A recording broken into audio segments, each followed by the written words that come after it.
Welcome to the Power of Owning Your Career podcast. I'm your host, Simone Morris, and I have a passion for empowering others to take responsibility for their careers.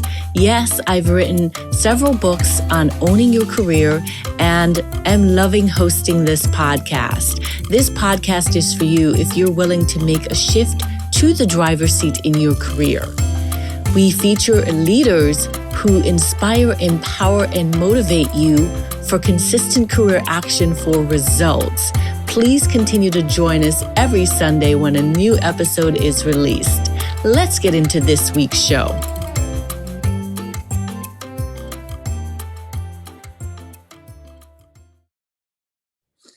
Welcome to the new season of the Power of Owning Your Career podcast. I am super delighted to have with us as a guest today, Kelly Charles Collins. Now, let me tell you why I invited Kelly. First of all, she's got a book that's coming up called Unapologetic AF. And so to me, that just screamed driver's seat. And I know Kelly from the Ladies Who Leverage group. I know she has an amazing story. There's going to be a lot of mic drops about getting yourself into the driver's seat. And so, Kelly, I want to welcome you to the show. How are you today? Oh, thank you so much, Simone, for having me. I'm good. I am so good and really excited to have this conversation with you. All right. Well, we know you didn't just start out being unapologetic AF. So there's a lead up to that. And, I want to hear about your career and how it started for you and how I'm assuming you're in the driver's seat since you have a book. I mean, you just doing a lot of different things. So I'm making the assumption that you are in the driver's seat. Confirm for our audience that you are indeed in the driver's seat. I am indeed in the driver's seat. Awesome. Not riding shotgun. All right. Good. Some people tell me they're pushing the car or in the back seat, but you're in the driver's seat. In the driver's seat. Amazing. Well, tell us about the journey to the driver's seat. I know you have an extensive background as an attorney. So just tell us about, when you went to school, did you start out? Did you always want to be an attorney? How did that unfold for you? Well, being an attorney was never one of those dreams, hopes, wishes, whatever it was, right? So a lot of attorneys, that is their thing. Like they had family members who were attorneys and that was their entire dream. But it's funny because as a little girl, my dream was to be a bank lady or a truck driver. I don't know why. I did become a bank lady at one point, but I didn't, and I guess I owned a big SUV. So I guess that was my truck driver. But, being a lawyer, actually, I did it on a whim. So I started college when I was 16 years old. And I went to college for fashion merchandising and retail marketing management. So furthest from the law. And then when I graduated, I was only 20 and I still didn't really know what I wanted to do in our school at the time. So I went to Johnson & Wales University. And at that time, they were just starting their MBA program. And they said, oh, you can get an MBA in a year. And I didn't have to do all of the bells and whistles. They were just starting. So I was like, sign me up. So I decided I would get my master's degree. Now, one day I was studying for something and a friend of mine from high school, I was on the phone with him, just chatting away. And he was talking about going to law school. And I still, so now I'm 21. And at the time had gotten pregnant and had a child. So I'm in graduate school with this child. And I was like, that sounds interesting. And at the time, so I was saying I was a bank lady. At the time, I worked for a trust company and used to go next door to the courthouse, right? Because when I was bored or when I was tired or when I was hungry, whatever it was, I was just taking a break, I would go over to the courthouse. And in Providence, the courthouse was just this thing. It was just so... it's like the pomp and circumstance, right? Because it's like old and the wood and the judges sat up high and it was just all of this. And I just was really intrigued by that. And so when he said that he was going to go to law school and I was getting my master's degree and I really didn't know what was going to come next, I was like, I could go to law school. So I just decided, I was like, oh, I'm going to law school. I just announced I'm going to law school. And so I took the LSAT, didn't study, so I didn't do particularly well. And also at the time I was graduating, I wouldn't have been graduating till November, and I wanted to start right away. And so there were only two law schools that would allow me to start in January. One was in San Francisco, and I think the other one was like in Minnesota or somewhere. And I had had enough of the cold. I'm from Jamaica. I had had enough of the cold. Didn't realize San Francisco was also cold. So I applied to one law school, and I just decided that if this was supposed to be my destiny, that I would get in. So I did. Kelly, I'm taking notes here. Audience, I'm taking notes because Kelly's saying a lot of things that we have in common that we don't know about each other just yet. So I'm going to play it back to Kelly. Okay, good. Now, Kelly, you said retail marketing.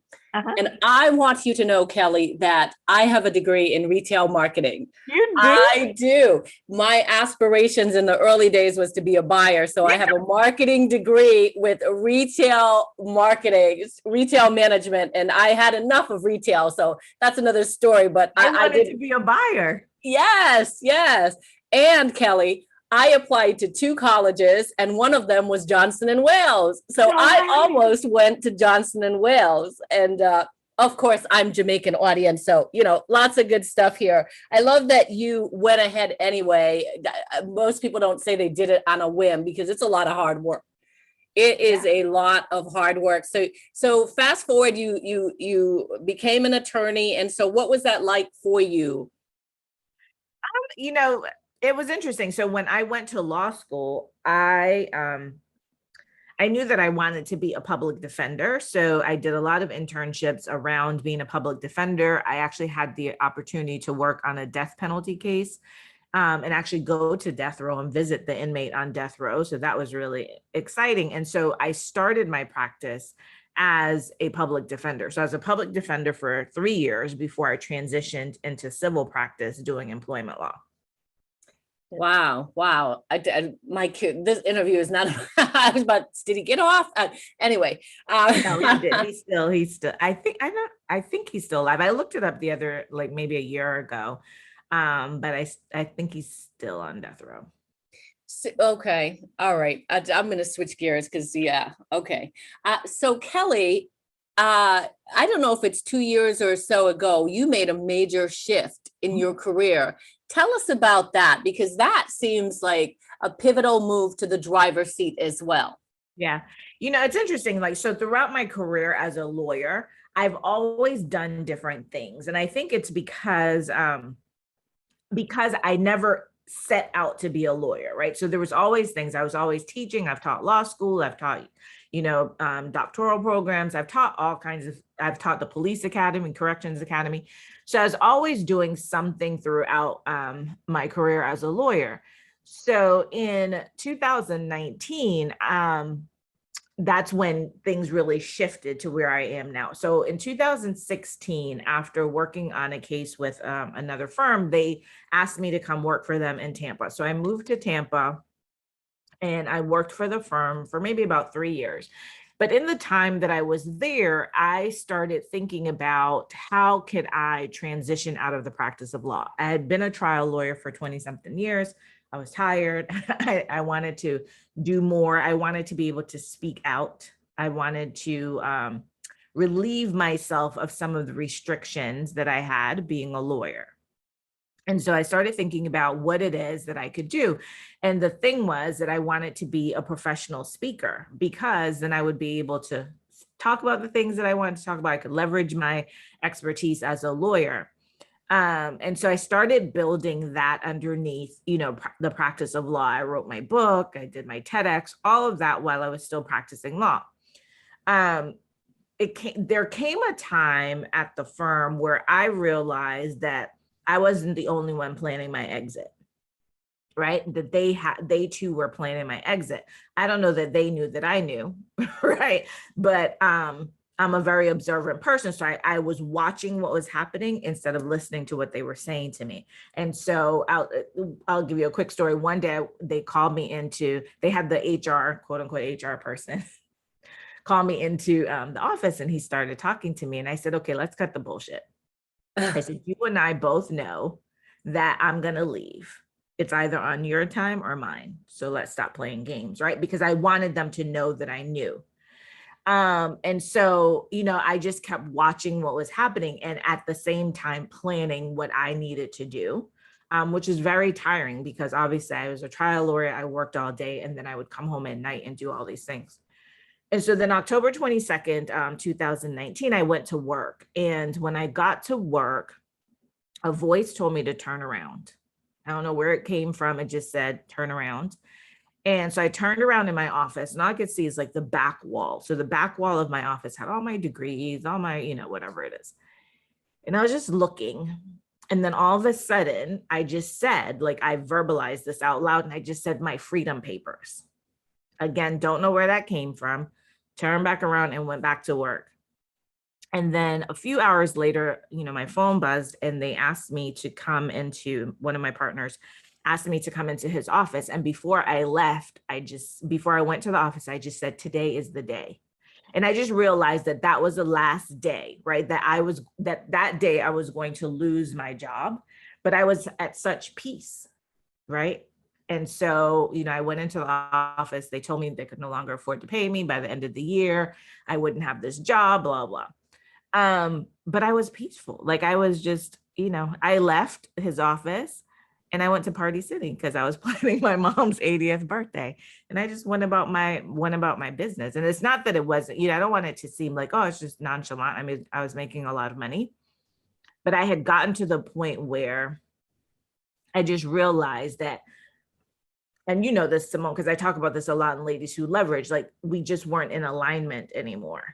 And so when things are no longer in alignment, and probably for them too, then you need to remove those things from your space so that you can open, right, for other things to come in. Absolutely. Absolutely. So was there ever a thought that you may expedite the process by exiting? Because I know you said you both were going to exit. So my plan was not to leave until like somewhere in the summer of 2020. Right. So that's what I was thinking. I would leave in the summer of 2020. They accelerated that. And I think, what I believe that what you put out into the world will make room and the universe will respond. And I had put out into the world that I wanted to go on this new journey, right? That I wanted to pursue my purpose, but I was playing footsie. Right. So it's like, oh, I'm getting this check, right? I'm getting this check over here. I'm good. Oh, I need to do this over here, but that means I got to go do some extra work, right? To go figure that out. And so I was kind of playing footsie. And so I believe that, the universe just says to you, okay, this is what you put out there in the world. You said that you want to do it. I'm going to test you.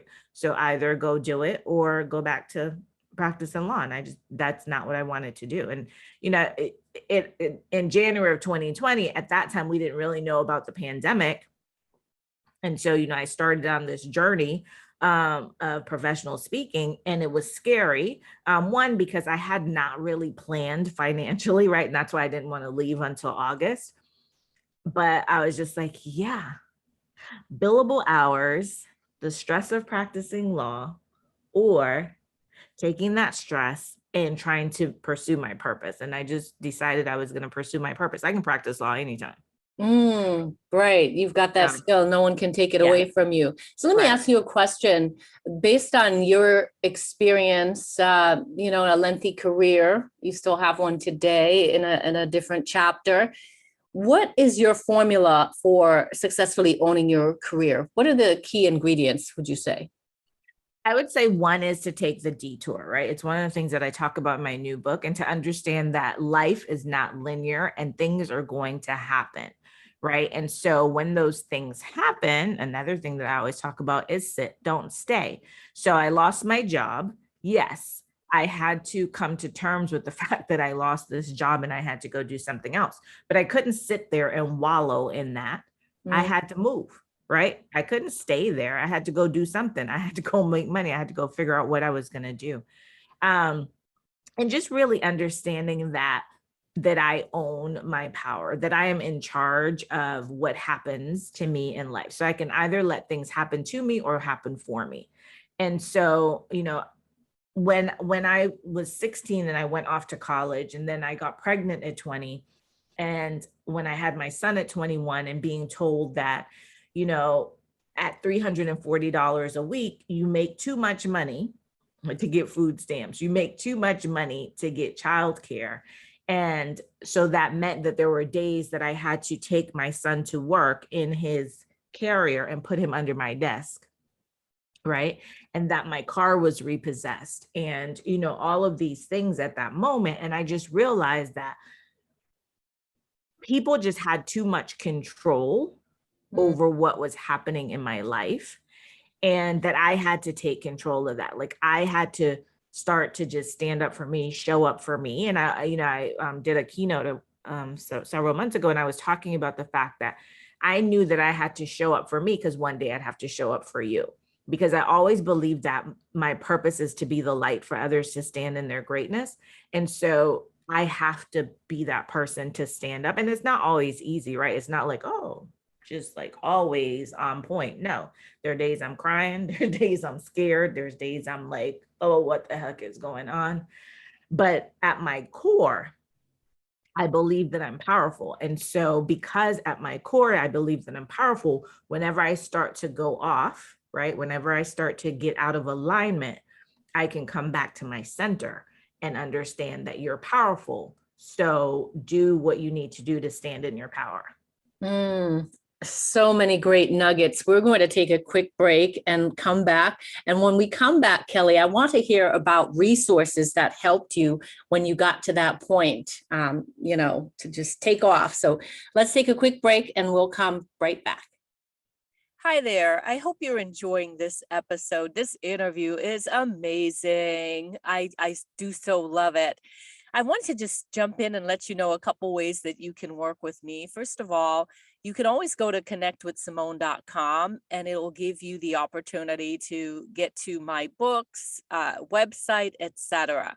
If you want to sit down and have a conversation about your career directly, you can go to careerbreakthroughcall.com and book a free 30-minute call with me to talk about, what's happening in your career. Do you need help with building your confidence? Do you need help with identifying strategic relationships that you need for career success? Do you need help building a career plan? Whatever it is, I'm sure that I can help. So do go to careerbreakthroughcall.com and set up a time for us to have a conversation. Again, it's a free 30-minute call to have a conversation. That's it for now. Let's get back to the interview.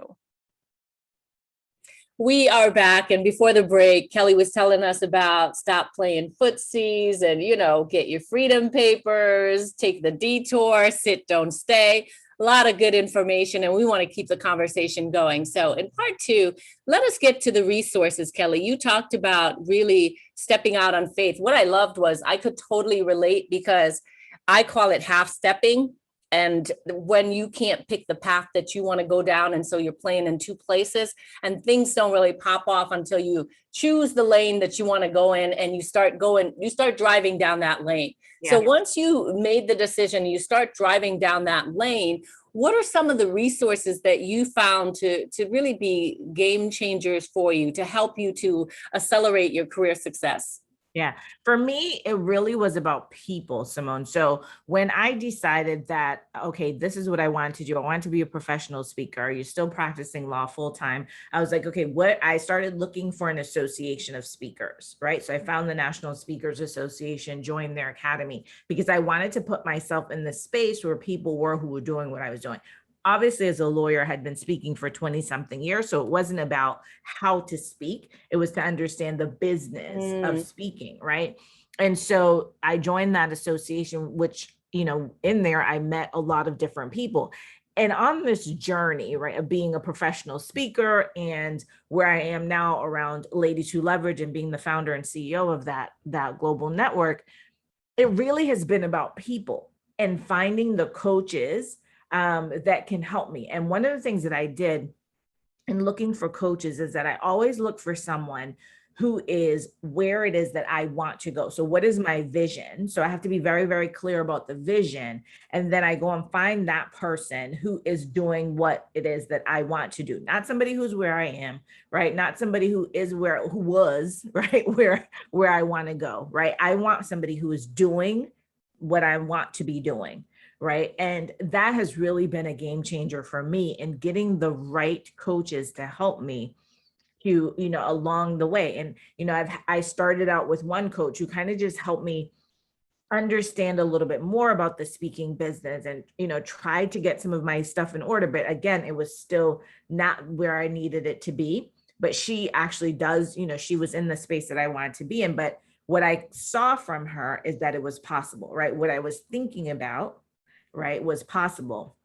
And then I found another coach who really helped me niche down and understand the value around what it was that I was presenting. And so, and what I wanted to do. And so understanding how to leverage where I was coming from as a lawyer into what it is that I wanted to do, and how to demand that value, right? How to really stand in my power around the numbers, because I think that that's such a, I think that's a hard thing for people to do. And I've just continued to, be surrounded by the people who I believe can help me to be able to leverage those resources and those relationships, because I believe in the power of association, and that proximity is power. And so I don't want to make all the mistakes. I don't want to spend all the money, which I have done, right? And so I've had to learn that I need to spend money, right? That I need to invest in my training, in my education. And sometimes I just need to invest to be close to people, right? So people think that that's weird, that, oh my God, listen, I'm paying to be in a room. I need, right? So there's times, even now, right, that I've paid money, lots of money, because I need to be in a particular room. Because that's where you need to be, right? Those are the people that you need to be in contact with. Those are the conversations that you need to hear, right? Because if you and I are at the same place, we're having the same conversation, that's not going to move me forward. I need to be in a room where the conversations are different. I was listening to something earlier, and they were talking, they were saying to somebody, when you have conversations like about money and those types of things, you need to be in a room where the people who are talking about money talk about it differently than you do. And you'll see that, for example, where you think that your rates are like, oh my gosh, people will never pay this. This is too high. And you go in there and people are like, oh, my rates are blah, blah. And you're like, oh, okay. Right.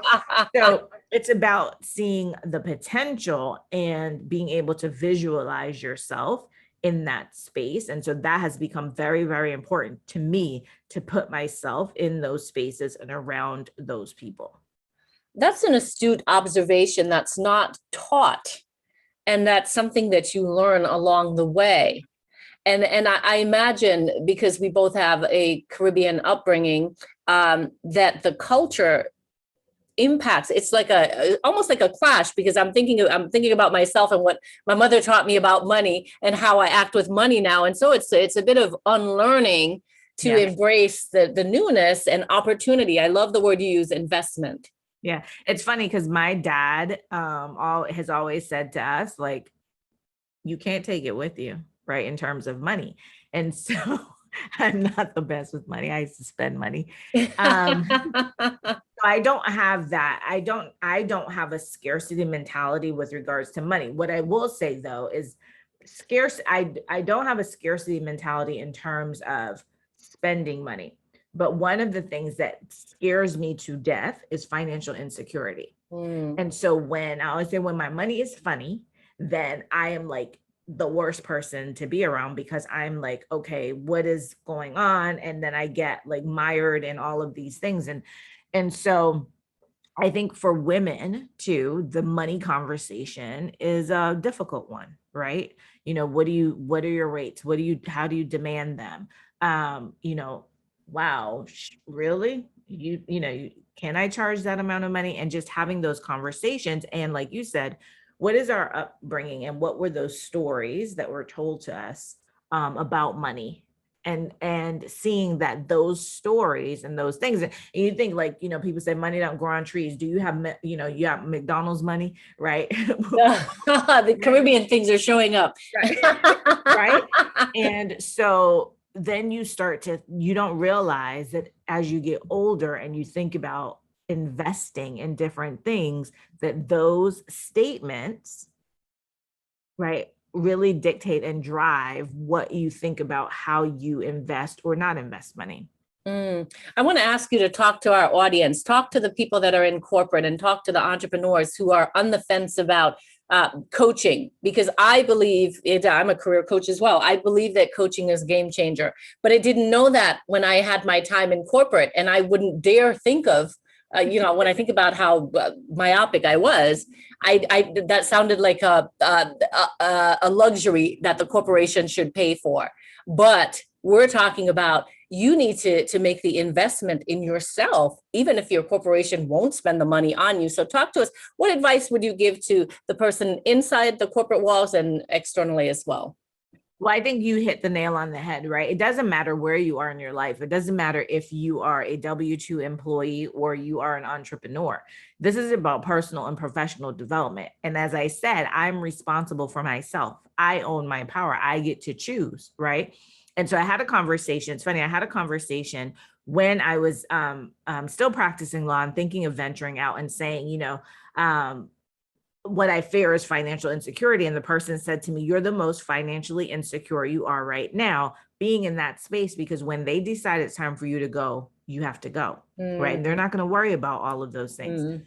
So going back to personal and professional development, you cannot rely on them, right? Your employer, to make sure that you get what you need, what you want in order to succeed. That's not what some organizations, yes, right? They are really into that. But as an individual, you have to see the bigger vision. Like you have to see what does your life look like, feel like, smell like, taste like? And you have to know that you have to invest in that, because think about it. If an organization is hiring your coach, that's not necessarily the coach you would have chosen, right?